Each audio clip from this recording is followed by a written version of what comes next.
Assalamualaikum warahmatullahi wabarakatuh. Perkenalkan, nama saya Ahrianika Fitri dengan NIM 182704205 di kelas A PTP 2018.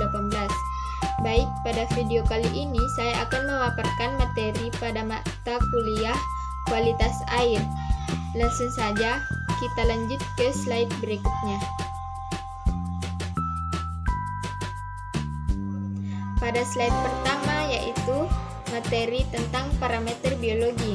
Pada indikator biologis digunakan untuk menilai secara makro perubahan keseimbangan ekologi, khususnya ekosistem akibat pengaruh limbah. Spesies yang tahan hidup pada suatu lingkungan terpopulasi akan menderita stres fisiologis yang dapat digunakan sebagai indikator biologis. Dengan menggunakan parameter fisika dan kimia, indikator biologis dapat memantau secara kontinu. Hal ini karena komunitas biota perairan, flora dan fauna menghabiskan seluruh hidupnya di lingkungan tersebut. Flora dan fauna yang dapat dijadikan indikator biologis. Pencemaran sungai dapat diamati dari keanekaragaman spesies. Laju pertumbuhan struktur dan seks ratio keanekaragaman flora dan fauna ekosistem sungai tinggi menandakan kualitas air sungai tersebut baik atau belum tercemar. Tetapi sebaliknya, bila keanekaragamannya kecil, sungai tersebut tercemar. Parameter biologis yang bisa diukur dalam pengamatan kualitas air untuk budidaya perairan: yang pertama, plankton; yang kedua, benthos; yang ketiga, nekton; yang keempat, neoston; dan yang kelima, periphyton. Yang pertama yaitu plankton.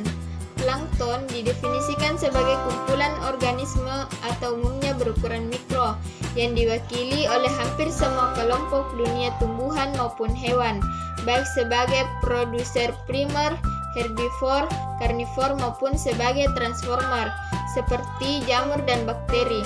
Cara hidup organisme ini dapat sebagai saprofite ataupun parasi. Secara umum, keberadaan plankton di perairan akan dipengaruhi oleh tipe perairannya, mengalir dan tergenang, kualitas kimia dan fisika perairan, misalnya suhu, kecerahan, arus, pH, kandungan CO2 bebas, kandungan unsur-unsur hara, dan adanya kompetitor-kompetitor atau pemangsa-pemangsa plankton. Berdasarkan jenis planktonnya dibedakan menjadi dua, yaitu fitoplankton atau tumbuhan, zooplankton atau binatang. Yang kedua yaitu benthos, adalah organisme yang menempel atau istirahat pada dasar atau yang hidup pada sedimen dasar perairan. Benthos dapat dibedakan menjadi dua, zoobenthos atau hewan dan fitobenthos atau tumbuhan.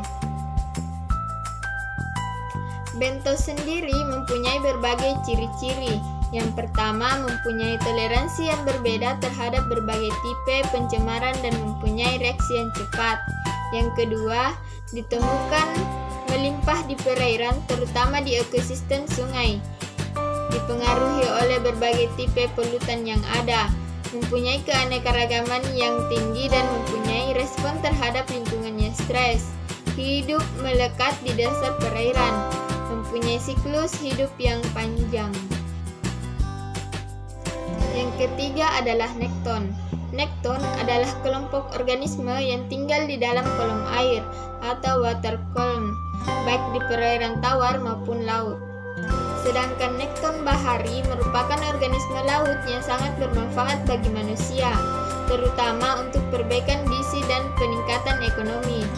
Tumpukan bangkai nekton merupakan bahan dasar bagi terbentuknya mineral laut seperti gas dan minyak bumi setelah mengalami proses panjang dalam jangka waktu ribuan bahkan jutaan tahun.